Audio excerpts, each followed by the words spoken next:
Alright, Chris, non-biased paddler opinion so far. What do you think of the small firecracker? It's an awesome boat. It's super bubbly. It gets over holes pretty easily. I can stern pretty almost in flat water, so probably just give this a better technique. Good deal, good deal. Glad you got to try it out today, bud.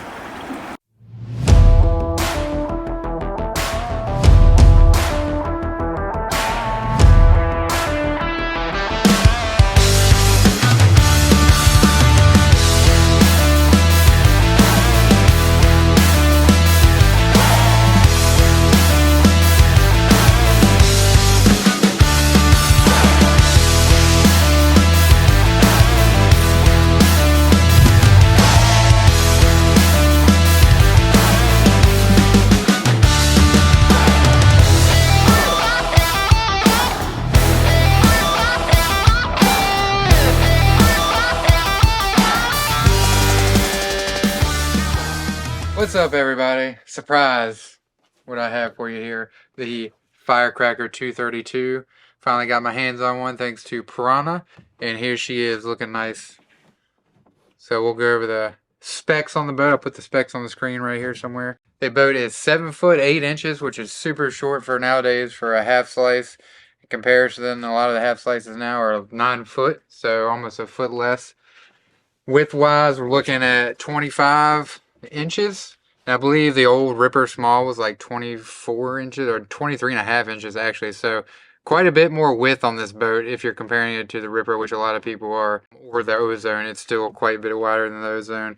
Gallons, 52 gallons on the small, the 232. It weighs roughly 40 pounds. And they say the paddler range is like 90 to 146. I think they kind of cut themselves short there on the 146. I think this will probably go up to about 165, even paddling down river fairly comfortably. Check out Wade's review if you want to see a more detailed, thorough review of the actual boat itself. Again, I want to just briefly go over this. It's the same as the medium or the 242, but just taking a look at this bow. It has a super nice bow on it. I really like the bow. You got your wave deflectors here. We'll look at the underside in a second, but that's just one thing to note there. The bow is super nice for looping. When you actually get in the boat and look at the bow, it's really smoothed off on both sides. So when you go to plug a loop, it doesn't shed off to one side or the other. It stays nice and straight on you. A lot of people complain about these 2 screw hole things. They are important for the boat, for the structure of the boat, but it doesn't really bother me. You can plug them in with whatever you want, some clear coat or something. I don't know. Anyway, it doesn't bother me one bit or the other. You got your one grab handle here. Coming up, you got nice knee volume here in the cockpit area. Super comfortable.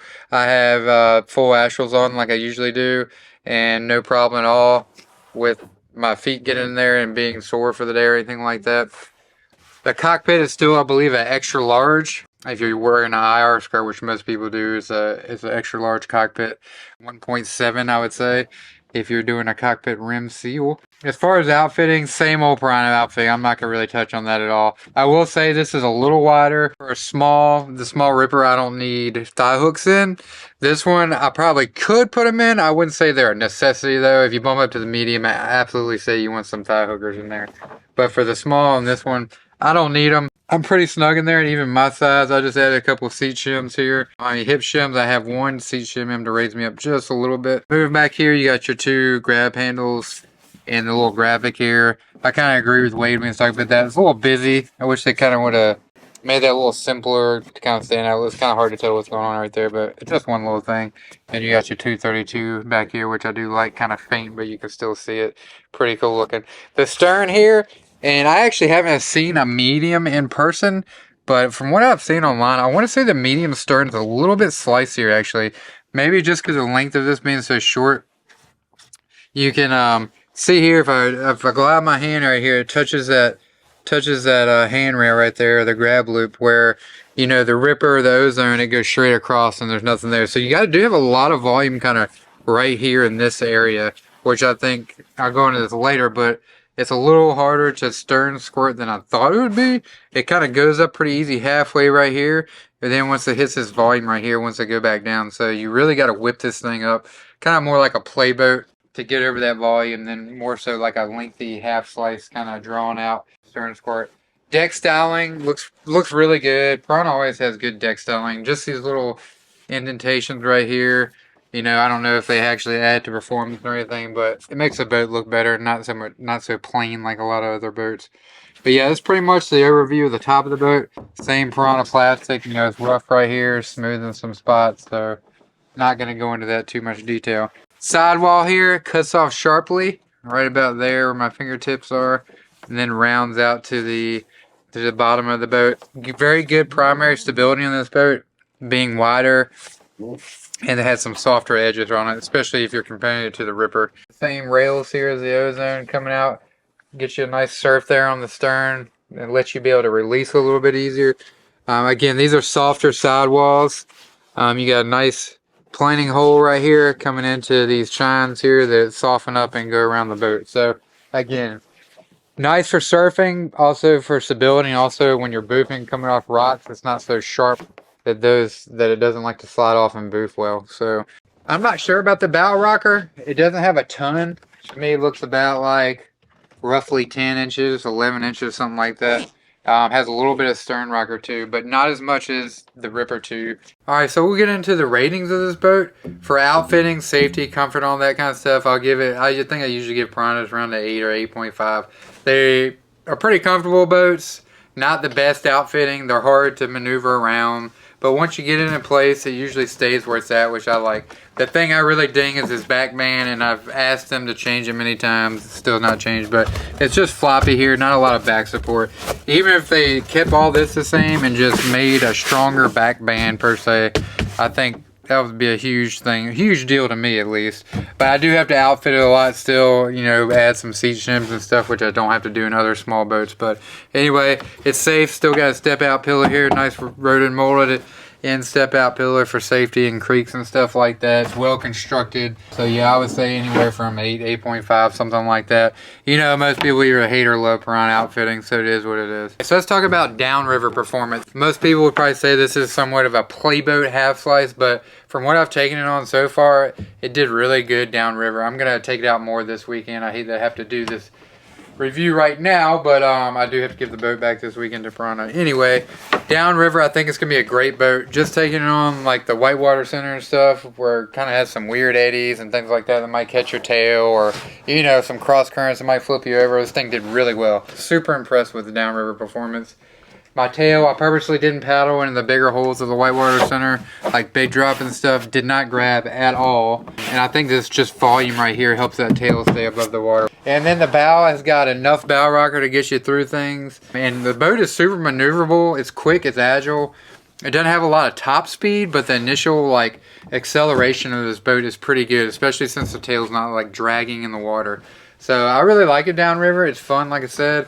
It's going to be great for like those freestyle type moves, like free wheels and stuff off waterfalls, again downriver, splatting, all that type of thing. But yeah, I think downriver it's a great boat. It's not like super zippy like a Chili or the Ripper 1 or anything like that, but it's still going to be fun just playing down the river per se. For creeking, I'll admit I haven't taken on a creek yet. I plan to this weekend, so maybe I can comment on the video afterwards. But I still think it's going to be a pretty good creeking boat. The bow is big enough to where you know you're not going to get pinned. It's not super thin up here.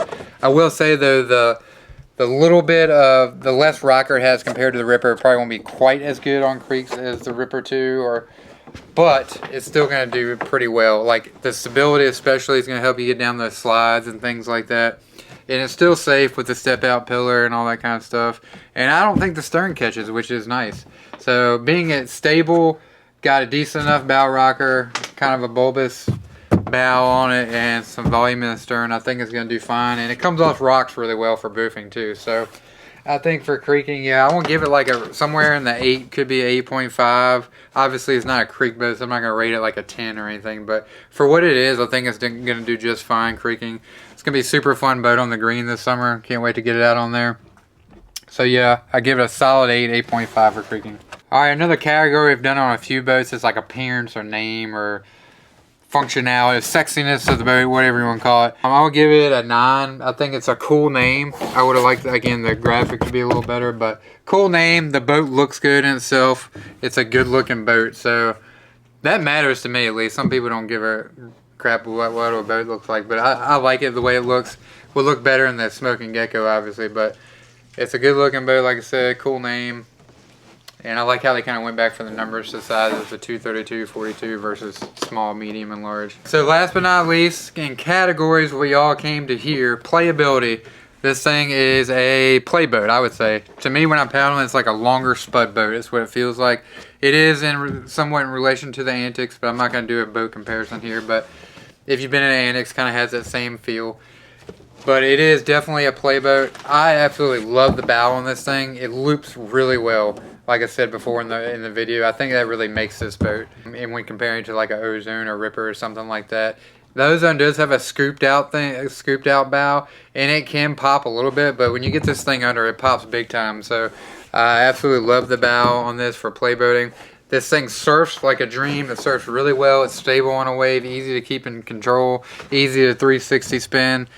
And the tail, if you want to splat, if you want to do tailies in the water, very good stern. I will say again, it's harder than I thought to get down in the water compared to Ozone or Ripper 2 small, but it still does the job, and it's gonna be easier for those type of splats where you're like right up against a rock and you got to get vertical, like completely vertical. You can definitely whip it up on a rock like that versus like the Ripper. You kind of have to start kind of pirouetting first and then put it up on there in that nature. But yeah, this thing is gonna be a play boat machine down the river. It's gonna be a fun boat, like if you're in the Koei area and stuff like that, for sure. I love this thing. Can't wait to get it back in and have some more time in it for the playability reasons of it. But yeah, 9.5 for playability. So who is this boat for? And I think when it first came out, a lot of people were gonna, and a lot of people still say this is like a beginner boat. Only beginners are gonna get this boat, but that's not true. I'd say this boat applies to the full range of spectrum of paddlers. Yes, it is a very good beginner boat. And if somebody asked me today, like, if I knew somebody that was going to progress in the sport and kind of want to go after it, I would say get a Firecracker over any boat in the market today. You can stern squirt it, you can loop it, you can cartwheel it in the right hole. It's stable, it's friendly, it's forgiving. It's one of those boats where when you go down the river, if you're not sure where your line is, you can kind of slow down and pick your line and go where you want to go. You don't necessarily have to drive it hard. It's not like an aggressive driving boat where on a Ripper or something you have to drive that aggressively to really get the most out of the boat. It's comfortable. Like I said, great beginner boat. But for pros alike, pro would love this thing. It's going to be snappy for free wheels, back free wheels, that type of thing. You can play down the river as much as you want. You can take it in pretty much anywhere. Another reason you might want this boat, say you're a huge Ripper fan and you kind of want to stay in the Piranha family, but the Ripper sometimes for you is a little aggressive on the edges. You flip over too much. Try one out. I think price again $16.99. If you're interested in one, check out CKS online. They got some smalls coming in, so make sure you pre-order. Hit up Johnny Ortiz or info@coloradokayak.com and they will hook you up. Best in the business, always good with customer service. But yeah, I appreciate Piranha for letting me get this demo again. They got to have it back for something next weekend. So yeah, hate to see it go, but I can't wait to get my hands on a new one. And we'll see y'all next time.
like this forever.